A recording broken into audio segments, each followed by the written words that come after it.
You won't find answers here in the usual form. What you will find is a mirror, a rhythm, a voice echoing truths you've always known, but perhaps never dared to face. These are not teachings. These are awakenings. These are words meant to stir something ancient in you, something silent, powerful, and alive. So take a breath, set down the noise, let the mind loosen its grip, and step into a space where death is not the end, the mind is not the master, and you are not who you think you are. Welcome to the inward journey. It's not just something to listen to, it's something to experience. This audiobook, inspired by Sadhguru, written and published by Audible Aria. Chapter 1. The Fragile Thread of Mortality. Let's start at the only place that really matters. The raw edge between everything and nothing. That edge we call life. That vanishing point we call death. You see, most people treat death like a rumor. Something they've heard about but never truly believed would arrive. They go about their lives as though mortality applies only to others. It's always someone else who dies. Some stranger in the news. Some distant figure in the obituary column. But not me. Not today. We live as if we're exempt. As if there's an invisible card tucked in our back pocket that says we'll make it through. But there is no such card. There never was. We forget. And sometimes we refuse to remember. That death is not a distant shadow. It is here. Now. With us. Every breath we take is a countdown. Every heartbeat is a step closer to the last one. This is not meant to scare you. It is meant to wake you up. The greatest mistake we make is thinking that death is something that comes at the end. It doesn't. It walks beside us every single moment. Life and death are not two separate lines. They are one breath. Inhale. Life begins. Exhale. Life ends. And between those two is the entirety of our existence if you become truly aware of this. Not intellectually, but viscerally, in your bones. Then life becomes something else. It sharpens. It burns brighter. You stop wasting time. You stop pretending you have forever. You begin to ask, what really matters to me? Who am I without all the distractions? And suddenly, nonsense loses its grip on you. When you know that your time is limited, you stop negotiating for everything except what matters. Nobody is negotiating for life or death. People only negotiate for more time. Just a little more time. But the truth is, we don't even know how much time we've got left. Right now, as we sit here, around 160,000 people in the world will not wake up tomorrow. And there's no guarantee you or I won't be on that list. It's not about pessimism. It's about realism. It's about facing life on its actual terms, not on the terms of your imagination. You can buy a washing machine with a 5-year guarantee. You can buy a mattress with a 10-year warranty. But this body, this miraculous, beating, breathing body, comes with no such promise. It might last 50 more years. It might not last the night. And in that uncertainty, if you are awake to it, there is tremendous power. Because when you understand that death is not waiting at the end, but happening now, life opens up. You see, the fear of death doesn't protect you from it, but it can suffocate your life. You say, I don't want to die. Will that stop it? No. But it might stop you from truly living. Because when you live afraid, you hold back, you hesitate, you second guess, you suppress your vitality in the name of safety. And that is no life at all. People think death is sudden, but it isn't. It's a slow, gentle erosion. You're not going to die in one dramatic moment. You are dying right now. You've already started. From the moment you were born, death began. The process is happening, slowly, quietly, invisibly. But most people miss it because they are not here. They are lost in the storm of their own minds, their thoughts, their opinions, their emotions. They are tangled in the drama and forget the basic truth. They are alive, and that aliveness is temporary. If you ask most people, "Are you breathing right now?"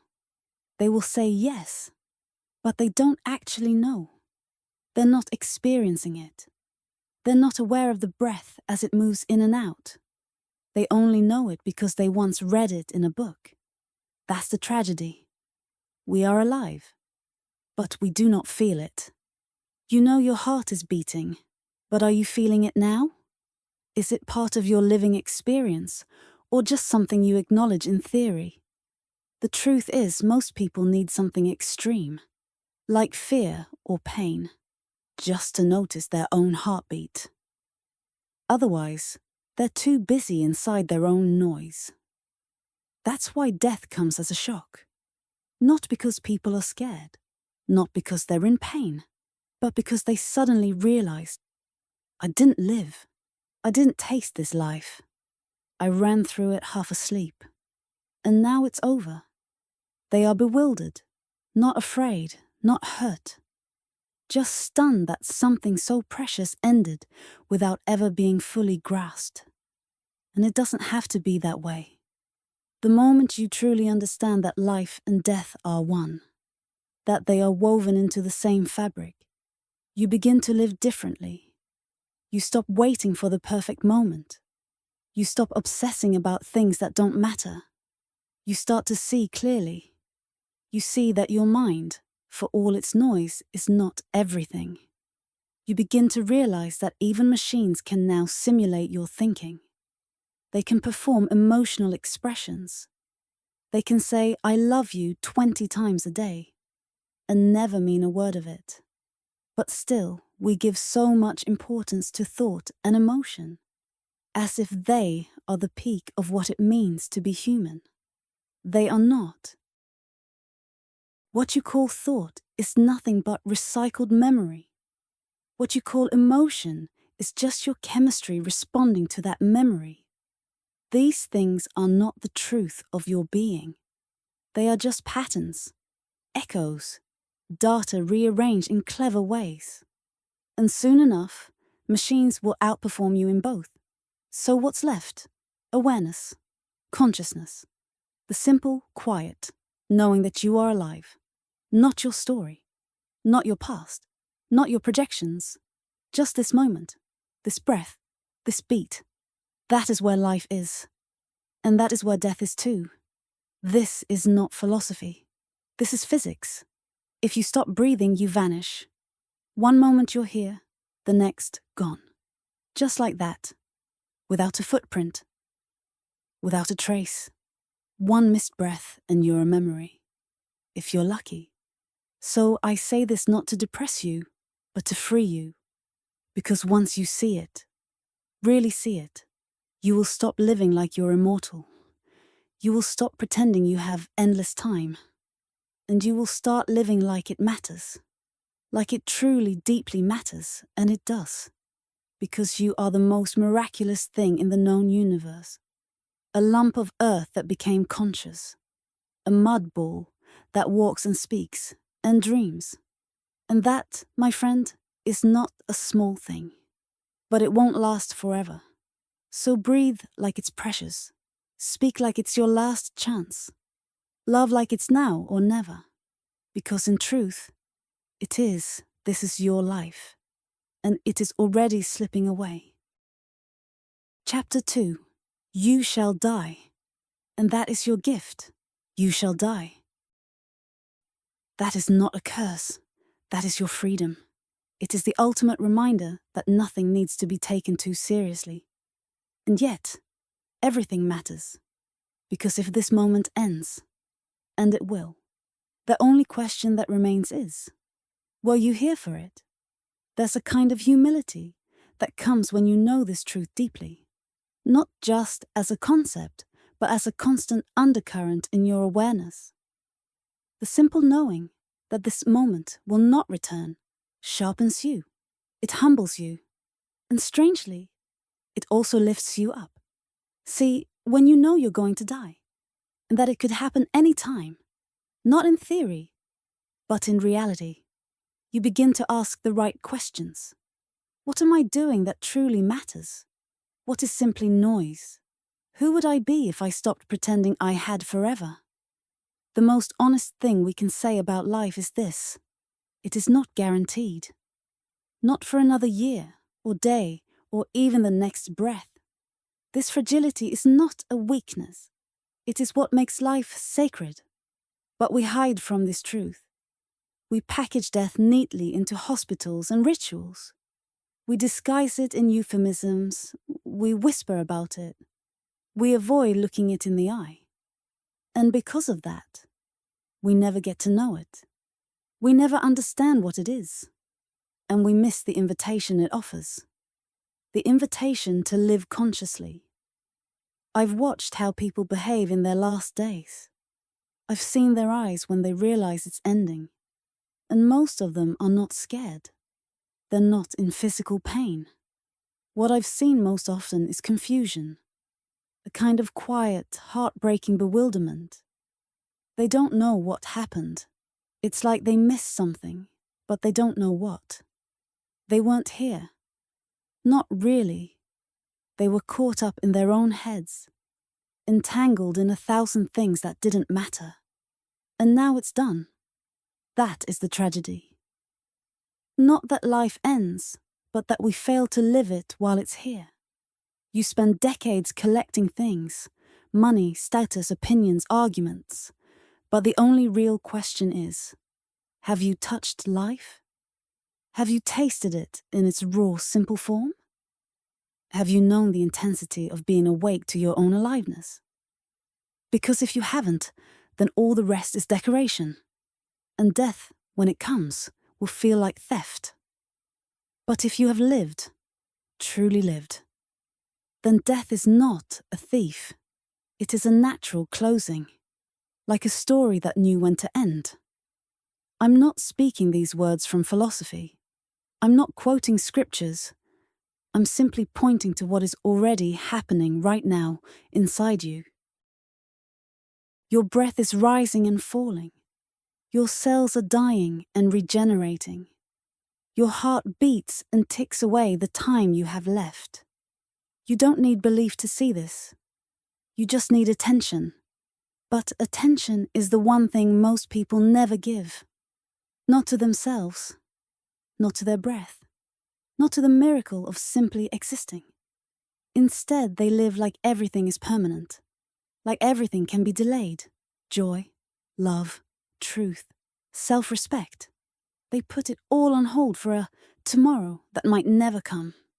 You don't need to panic. But you do need to wake up. The beauty of mortality is that it sets fire to your priorities. It burns away the trivial. It reveals what truly matters. And if you let it, it can teach you how to live. You cannot outthink death. You cannot bargain with it. You cannot schedule it. All you can do is use it as a mirror. A sharp, unyielding mirror that shows you whether you are really living or just rehearsing. You see, most people are not afraid of dying. They are afraid of not having lived. That is what haunts them. The sense that they had the most incredible opportunity to walk this earth as a conscious being. And they spent it worrying, complaining, pretending, comparing, postponing. So let's not be that. Let's not wait for death to teach us how to live. Let's not wait for the end to start beginning.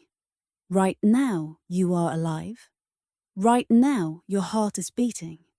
Right now, you are on a planet spinning in the void of space, surrounded by mystery, holding the power to choose your next word, your next breath, your next thought. This is not a rehearsal. This is the real thing. So laugh a little louder. Cry without apology. Say what you need to say. Let go of what isn't yours. Love without checking the weather. And most of all, stop waiting. This moment is already slipping through your fingers, so hold it. Not with force, but with reverence, because it will never come again, and you will die. That is your only certainty. Let it not be your fear. Let it be your awakening. Chapter 3. The Madness of the Mind. There's a kind of madness we've normalized. It's not the dramatic, screaming in the streets kind. It's quieter, more dangerous. It happens silently, within the confines of your skull. It wears the disguise of thought, of reason, of intelligence. But if you look a little deeper, you'll see it for what it is. A compulsive storm that never stops. This madness is considered normal, because most people suffer from it. If everyone's sick, sickness becomes the standard. So we glorify it. We wear our anxiety like a badge. We talk about our stress like it's a trophy. And we chase our thoughts down dark corridors, calling it thinking. But ask yourself, are you using your mind? Or is your mind using you? If you had a tool in your hand, a knife, a machine, and it turned against you, what would you do? If your own fingers suddenly started stabbing your eyes, would you let it continue? Of course not. You'd grab your hands, you'd stop them, you'd seek help. Yet when your mind, your own inner instrument, turns against you when it pokes and tortures and exhausts you, what do? You call it personality. You call it being deep. You call it being sensitive. Let's not romanticize this anymore. Let's be honest. The sharpness of your mind has become your suffering because you don't know how to hold it. The mind is a magnificent tool, the most sophisticated device on the planet. It's capable of astonishing complexity. But the tragedy is, we've been given this device without a user manual. We don't learn how to handle it. We don't understand the difference between what we are and what we've picked up. Thought is not who you are. Emotion is not who you are. They are things you create. They're yours, yes, but they're not you. If you're not conscious of this, your own intelligence will turn against you. And that's what we see today. People suffering not because the world is cruel, but because their inner world has become a battlefield. The truth is, you can think yourself into ecstasy or into despair. You can imagine love or imagine rejection. You can build palaces in your mind and you can set them on fire just as quickly. And you believe all of it is real. But it's not. It's your own creation. Suppose you built a castle in the air. Perfect, grand, shimmering. Every detail imagined beautifully. And then, you start believing it's real. You walk its corridors. You take pride in its design. You become attached to it. One day, someone walks through your illusion, and it cracks. You collapse. But nothing actually broke. Only the illusion you mistook for truth. This is the psychological mess we live in. And no one taught us to step back. You are not what you think. You are not what you feel. You are the space in which those things happen.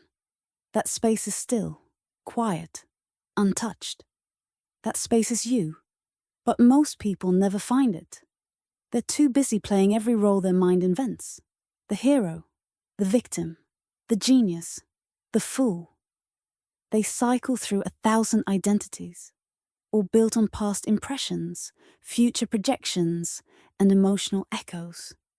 And in all of this, they forget to be present. That's the real cost of this mental noise. It steals your presence. It takes you out of life. It replaces the raw experience of now with the endless loop of before and maybe and what if. The greatest human suffering is not war or poverty or disease.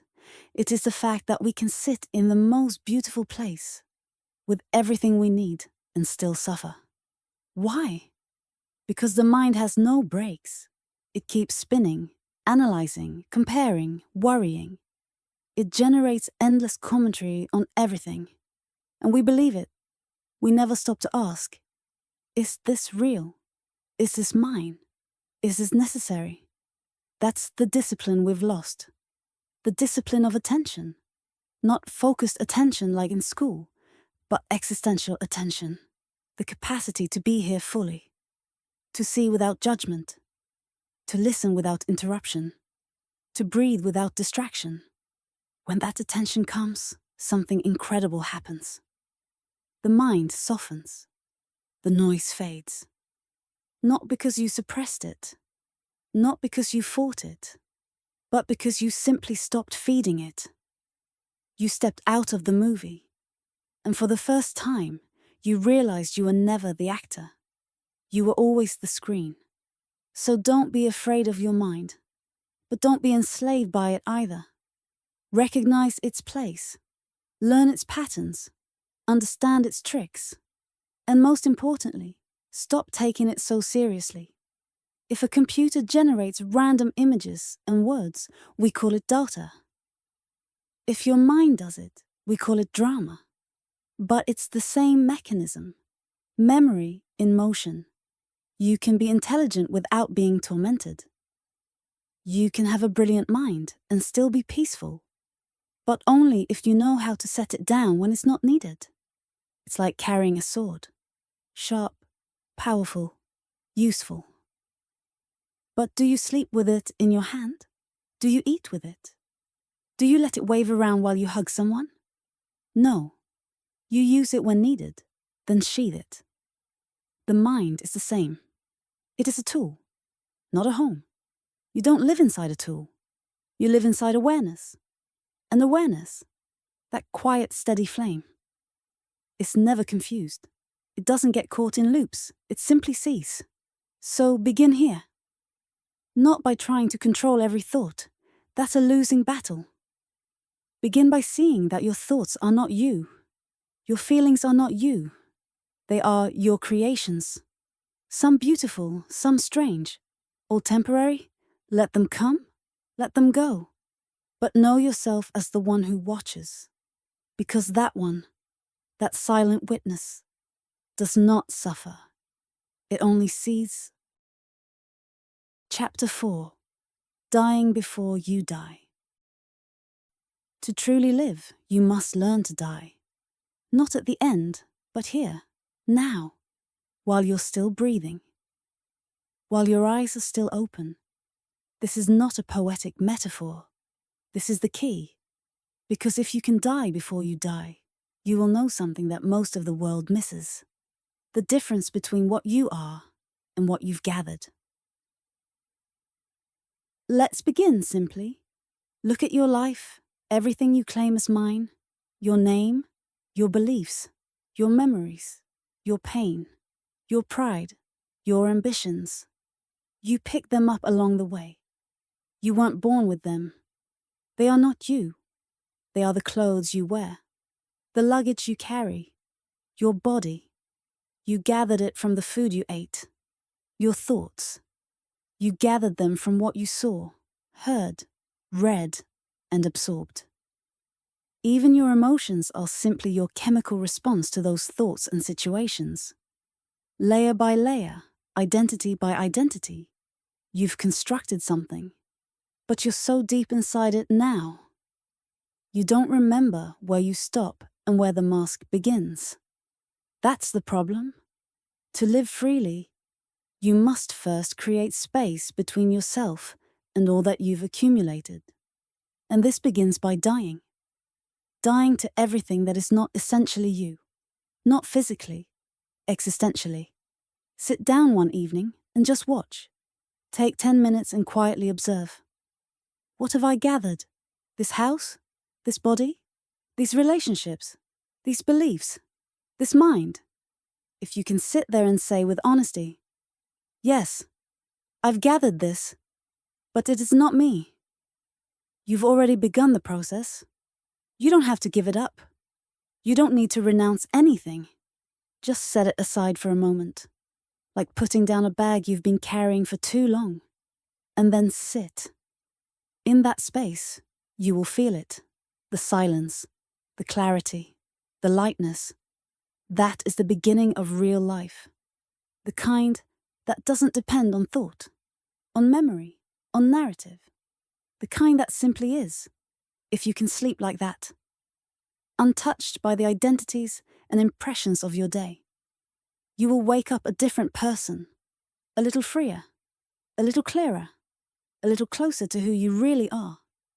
This is what it means to die before you die. You are stepping out of the costume.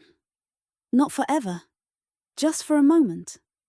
And even that moment is enough to remind you that there's something else beneath the noise.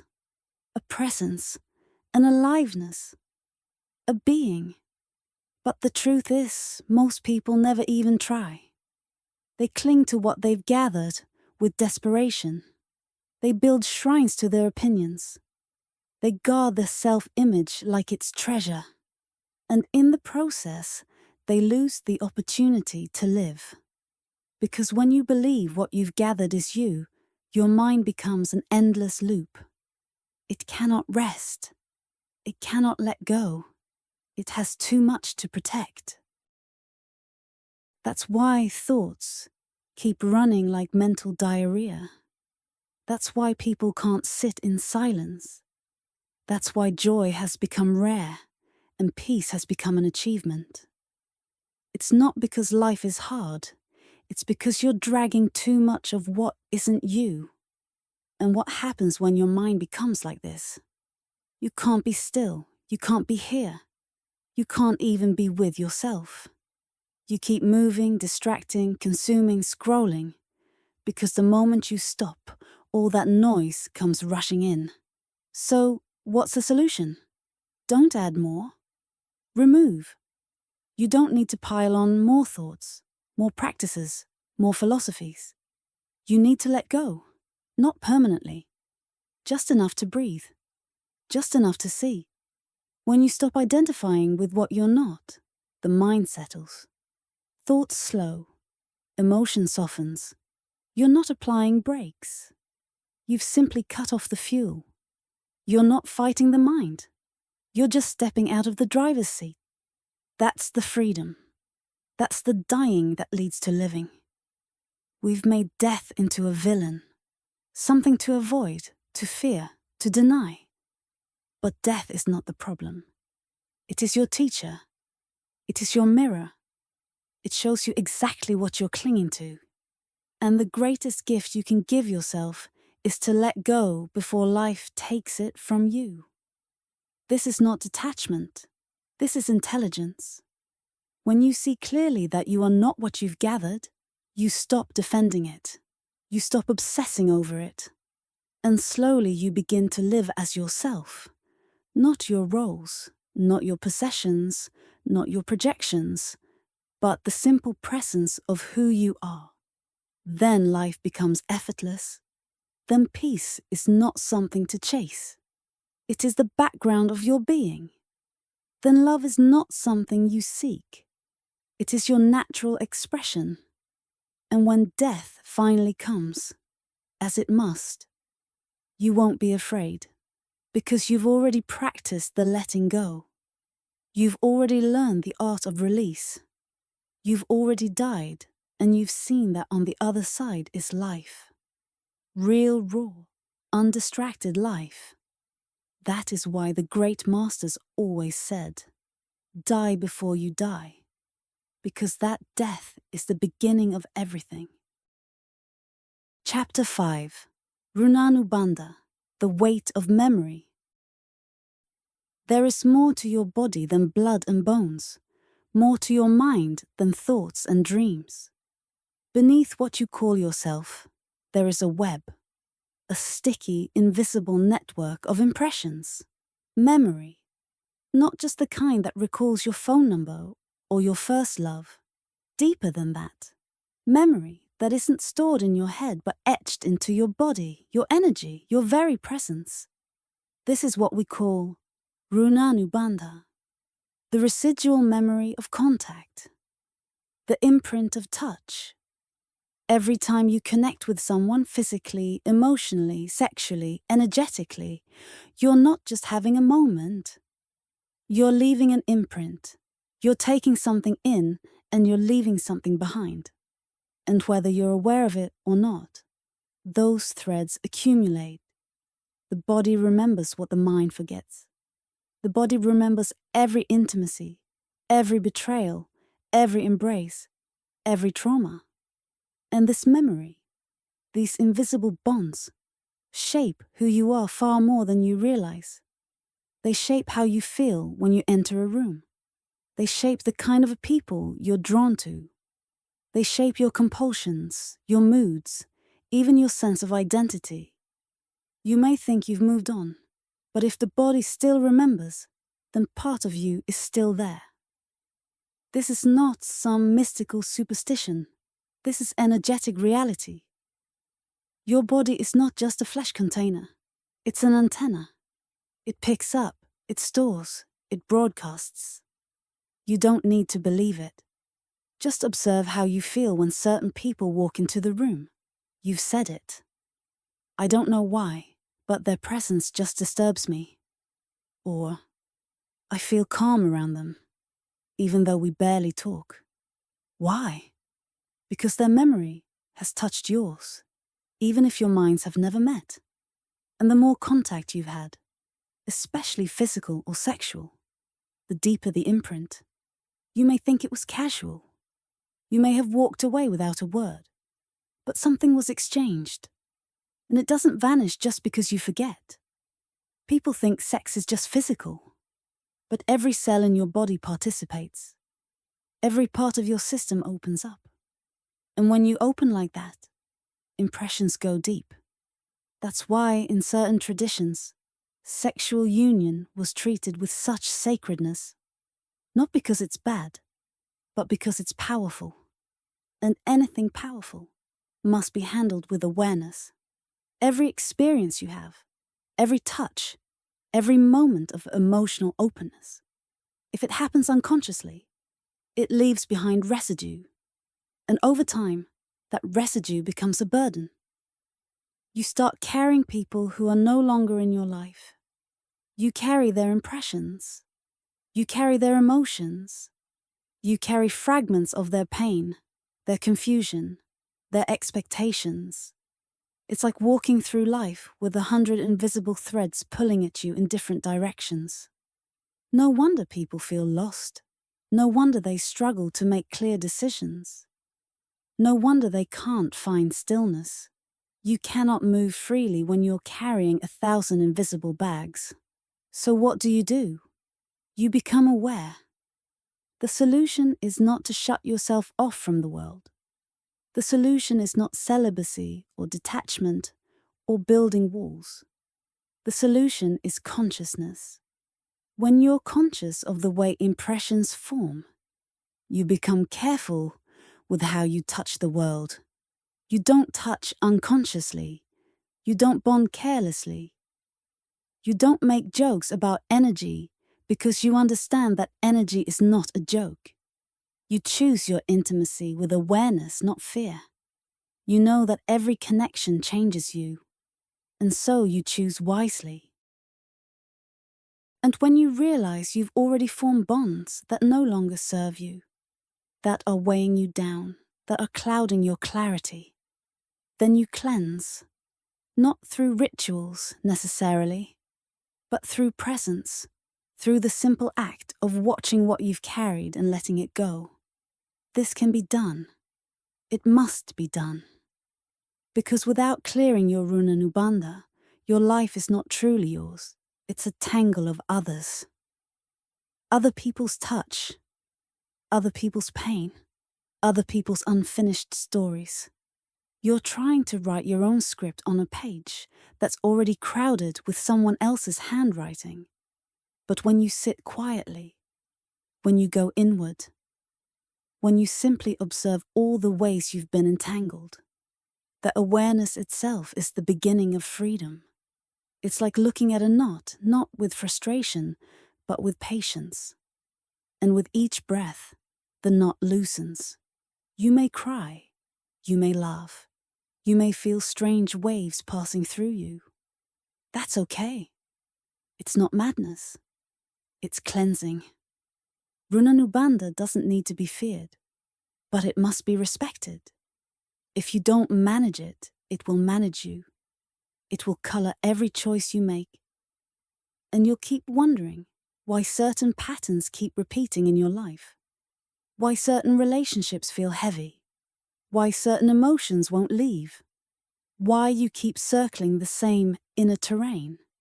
It's because you're still carrying more than you should.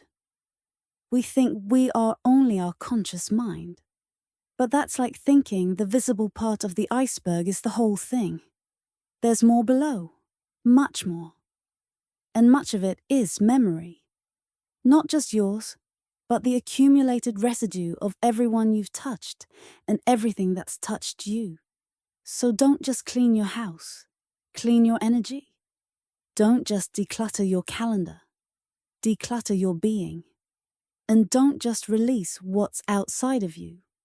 Release what you've unknowingly made a part of yourself. Then, and only then, can you walk freely. Not haunted, not dragged, not pulled. But present, light, awake. You will feel it. Like taking off shoes you didn't know you were wearing. Like removing weights you thought were part of your bones. Like waking up from a dream you didn't know you were dreaming. That is the power of release. That is the wisdom of knowing that everything you carry is not yours to carry. And that you, untouched by memory, unburdened by the past, are something far more spacious, far more silent, and far more alive. Chapter 6. Self-driven or still animal. There's a question every human being must face at some point, if they are even slightly conscious. Am I self-driven, or am I still driven by the compulsions of the animal within me? It sounds like a strange question, because we like to believe we are evolved, intelligent, independent. But look closely. How many of your choices are truly yours? How many are simply patterns? Survival instincts, social conditioning, unconscious imitation. If you examine this carefully, you may begin to see. Most people are not living. They are being lived. Their thoughts are echoes. Their emotions are reactions. Their decisions are a chain of impulses dressed up as logic. And through it all, they call it free will. But how free is a will that only reacts? Every creature on this planet comes with its own programming. The bee is driven to collect nectar. The tiger is driven to hunt. The fish is driven to swim upstream, and humans. We too come with drives. Survival, reproduction, comfort, territory. If you're not conscious, these become your life. That's not wrong. It's just incomplete. You see, what sets a human being apart is not that we breathe or eat or procreate. All creatures do that. What sets us apart is the possibility of stepping beyond compulsion. The possibility of saying, I choose. You can sit still even when there's a stimulus. You can act without reacting. You can respond with awareness. You can direct your life rather than be pulled by invisible strings. But this only becomes possible when you stop identifying with the animal in you. There's an intelligence in this body. Ancestral, instinctual, mechanical. It keeps you alive. It makes your heart beat and your lungs move, and your senses alert. It's necessary. But it's not the end of who you are. The question is not whether you have animal instincts. The question is, are you trapped by them? People say, I couldn't help it. I just felt angry. Or, I needed to defend myself. Or, this is just who I am. But is it? Or is it just a survival loop that hasn't been broken? Every time you say, I couldn't help it, what you're really saying is, I was not conscious in that moment. I was driven. I did not choose. And every time you let that pass, you reinforce the loop. You were not born to be a bundle of reactions. You were not born to live on autopilot. You were not born to be an upgraded animal. You were born to be aware. You were born to be self-driven. Being self-driven means the seat of your experience shifts from compulsion to choice, from reaction to awareness, from the unconscious to the conscious. And the first step is honesty. You must see where you're still running on animal logic, where your desires are dictated by instinct, where your fears are rooted in old patterns, where your habits have outlived their purpose but continue anyway. This is not about judgment. It's not about guilt. It's about seeing. Because only what you see can be transformed. What you deny, what you suppress, what you cover in spiritual slogans, that stays. But what you see with clarity, without resistance, that begins to dissolve. This is why awareness is everything. You don't need to suppress your instincts. You need to transcend them. You need to rise above the compulsive by expanding your space of response. That's the power you have, the space between impulse and action. And in that space is where the human being begins. Let me give you an example. A dog, when hungry, will chase food without question. It feels hunger. It reacts. A human, when conscious, can feel hunger and choose to fast. That's not self-torture. That's self-mastery. It means you're not just reacting to what the body wants. You're choosing what you do with it. And that choice is the doorway to freedom. You see, freedom is not the absence of boundaries. It is the ability to act with awareness no matter what the boundary. When you're free inside, it doesn't matter where you are. You still move with grace. But when you're compulsive, even if you live in paradise, you will find a way to suffer. This is why people, despite having more comfort, more access, more wealth than ever before, are still anxious, still unfulfilled, still restless. Because freedom from external struggle does not mean internal liberation. True liberation comes when you stop being pulled, when you're not a puppet of your biology, when you're not held hostage by moods and impulses, when you sit in the driver's seat of your life. And the irony is, the more you become self-driven, the more joy you feel, not because everything is perfect, but because you are not lost in reaction. Joy, peace, love. These are not achievements. They are natural expressions of a being that is no longer at war with itself. The animal in you will always seek survival, but the awareness in you is not seeking anything. It simply is. So if you wish to evolve, not technologically, but existentially, this is the step. Move from driven to driver, from I couldn't help it, to I chose this consciously. And once you start living that way, even in small moments, you'll feel it. A spaciousness, a lightness, a quiet power. That is the beginning of becoming fully human. That is the end of being driven. Chapter 7. The Trap of Affluence and Identity. Affluence is a strange thing. It should have made us free. It should have given us the space to live deeply, to look inward, to explore the vastness of what it means to be human. But in many cases, it's done the opposite. Because when comfort increases without consciousness, distraction becomes a lifestyle. Survival is no longer the issue. It's identity. Not food, not shelter, not safety. But the endless task of maintaining who you think you are and convincing the world to agree. There was a time when most of humanity was focused on staying alive. But now, in large parts of the world, we've transcended that basic struggle. The problem isn't that we're suffering from lack. The problem is that we're suffering from excess. Too many choices. Too much noise. Too much importance given to things that ultimately mean nothing. And at the center of it all is identity. The constant assertion of, this is me. Look closely at how much of your life revolves around that. Not just your job or your title, but your opinions, your habits, your wounds, even your preferences. Every time you say, I'm the kind of person who... You are building a prison. It may look elegant, it may sound intelligent, but it's still a box. And eventually, you forget that you built it. You start believing it's the only shape you can take. That's the tragedy of identity. It turns the infinite into something small. It turns being into branding. It turns presence into a performance.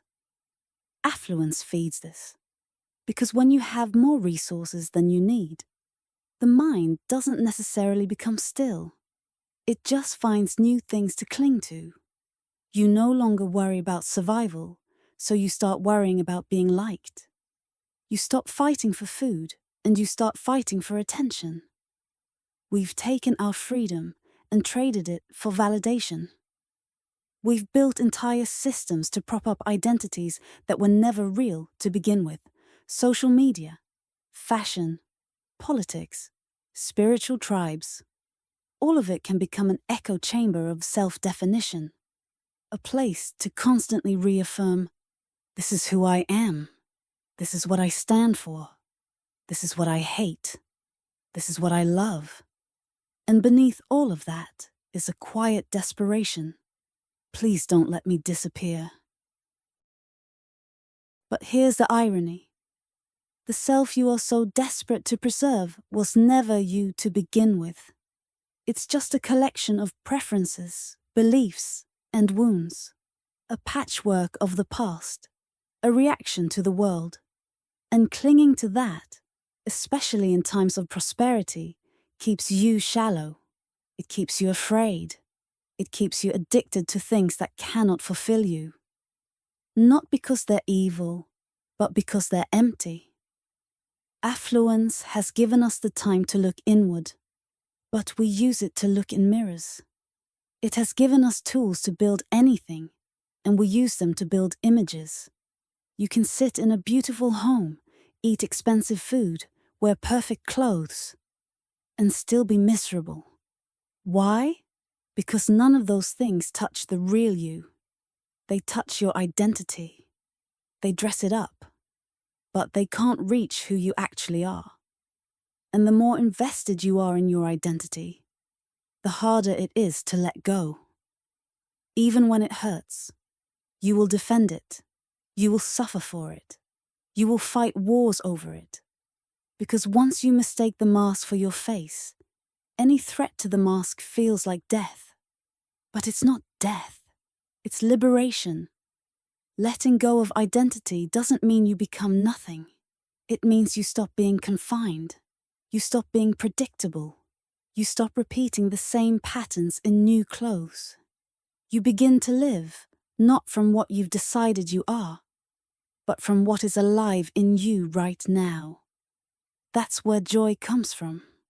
Not from reinforcing your identity, but from slipping out of it. Not from being someone, but from being. And when you taste that, even for a moment, you'll see why all the noise, all the conflict, all the posturing was so exhausting. It was never about truth. It was about survival. Not of your life, but of your story. Affluence can serve you, or it can trap you. It can open doors to deeper exploration, or it can drown you in shallow waters. The difference is awareness. If you're aware, you'll use comfort to turn inward. You'll use freedom to investigate truth. You'll use technology to expand consciousness, not to distract from it. But if you're unconscious, even the most beautiful things will become burdens. Even blessings will become chains. Even your dreams will start to suffocate you. So look at your life. Look at what you've built. Ask yourself, is this structure serving my expansion? Or is it protecting my identity? Is my affluence making me more alive, more present, more available to the mystery of existence? Or is it making me more armored, more rigid, more performative? There's nothing wrong with wealth. There's nothing wrong with success. There's nothing wrong with being someone in the world. The question is simply, are you free in it, or have you become a servant to the image you've created? When you no longer need to be someone, a strange thing happens. You become everything. You become soft, fluid, available, not to opinions or applause, but to life itself. That is the true possibility of affluence. Not luxury, but liberation. But only if you're willing to step beyond who you think you are. Chapter 8. The True Spiritual Turn. What does it really mean to turn inward? The word spiritual has been twisted and stretched in every direction.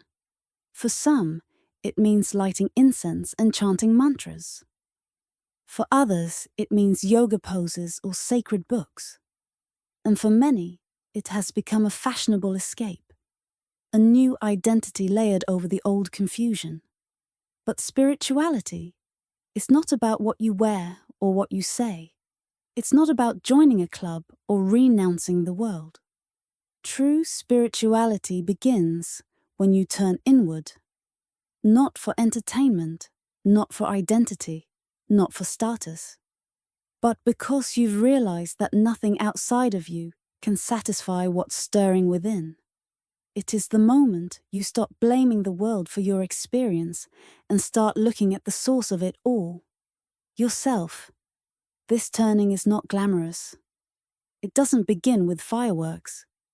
It begins quietly, often painfully, because you're no longer trying to fix the furniture in the world. You're realizing the problem is with the lens you've been using to see. When you truly turn inward, everything external loses a bit of its grip. You're no longer chasing validation in someone's eyes. You're no longer driven by how things look. You start paying attention to how things feel, deeply, honestly, in your bones. And what you'll notice is this: there is a vastness inside you that the world cannot touch. You may not be able to describe it, but you can feel it. When the noise settles, when the thoughts quiet down, there's a presence, spacious, aware, silent. It's not a concept. It's not a belief. It's simply there. The mind, which has been your master for so long, now becomes an instrument. And you begin to see it for what it is. A useful tool, but a terrible master. A brilliant servant, but an exhausting god. You don't have to shut the mind off. That's not the goal. The goal is to see it, to disidentify from it, to sit behind it as the observer. When that happens, your experience begins to shift. The external world may not change, but how you receive it does. Your chemistry changes. Your very perception rearranges itself. Things that once triggered you no longer reach you. Things that once distracted you now dissolve without struggle. The spiritual path is not about becoming something. It's about unbecoming all that you are not. And in that shedding, there is relief, because holding on to falsehood is exhausting. Performing identity is exhausting. Arguing with reality is exhausting.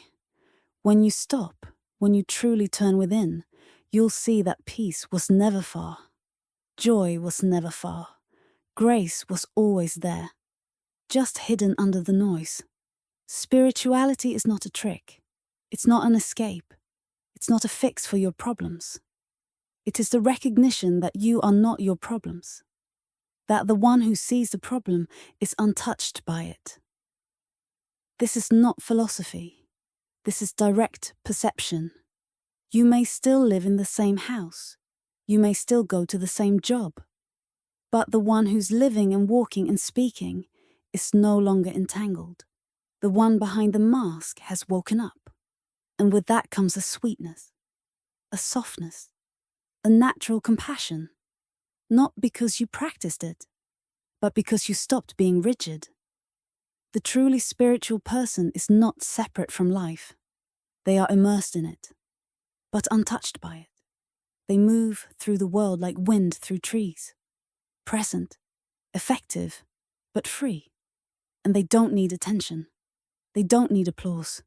They don't need confirmation, because they have seen, deeply, that what they are is not a role, not an idea, not even a personality. What they are is awareness itself. That is not something you achieve. That is something you recognize. It's like water realizing it's wet. It doesn't need to be taught. It just needs to stop pretending it's something else. So don't chase spiritual highs. Don't compare your path. Don't seek signs. Just turn inward, quietly. Sit with yourself, fully, without judgment. Watch the thoughts. Watch the emotions. Watch the discomfort. And keep watching, not as someone trying to change, but as someone willing to see. And one day, in the middle of that silence, it will happen. Not a revelation, not a miracle, just a knowing. A simple, quiet knowing. I am here. I always was. That is the turning. That is the path. Not a destination, but a deepening. Not an escape, but a return. Not a solution, but a dissolving of the illusion that there was ever a problem. This is not about enlightenment. This is about clarity. And clarity is freedom. Not because everything becomes perfect, but because you stop expecting it to be. You see life as it is, raw, unpredictable, impermanent. And you meet it with presence. You meet it with grace. You meet it without needing it to fulfill you. Because the fulfillment has already happened. You're no longer a beggar. You're no longer chasing.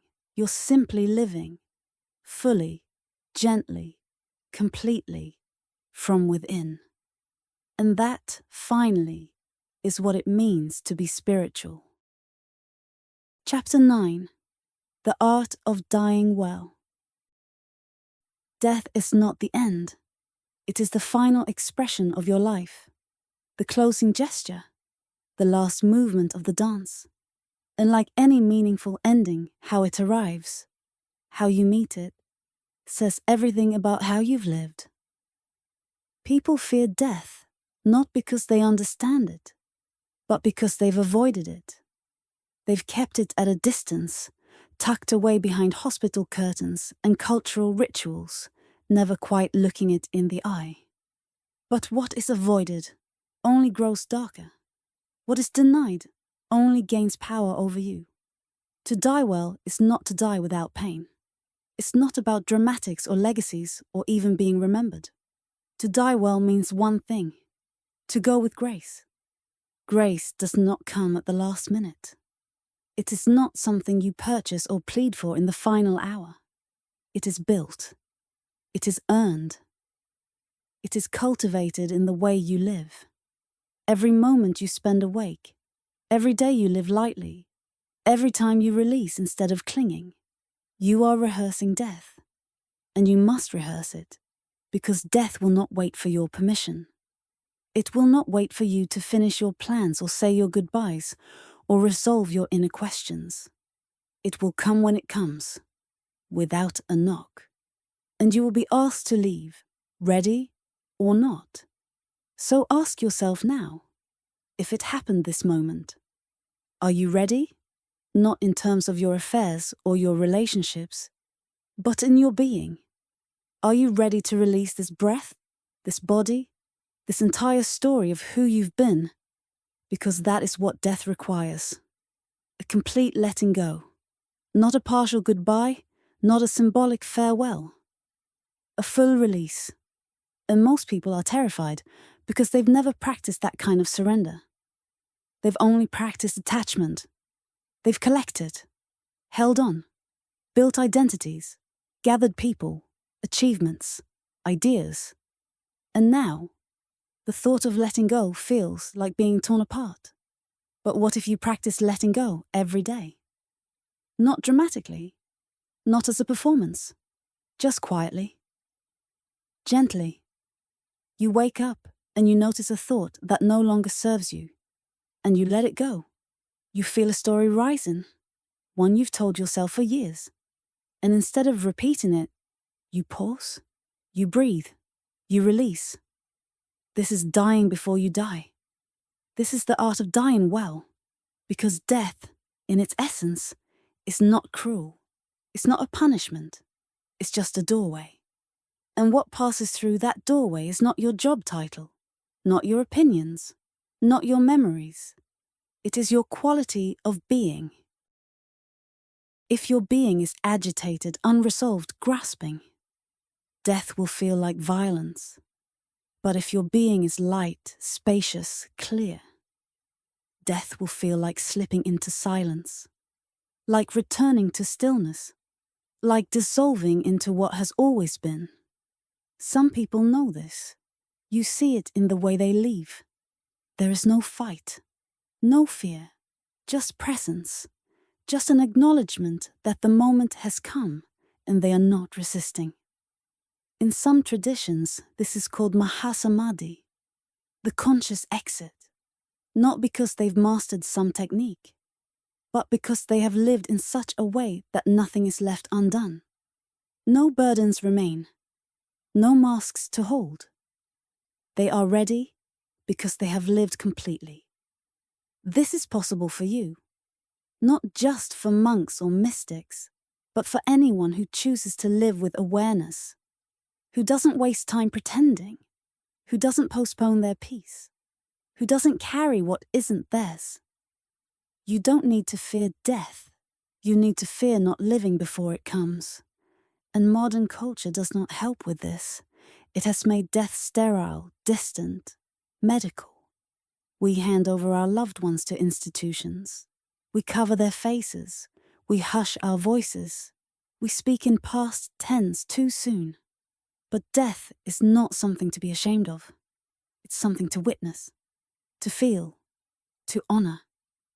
There is no need to make it poetic or dramatic, just real, because when you see it clearly, when you sit beside it and breathe with it, you begin to understand that death is not separate from life.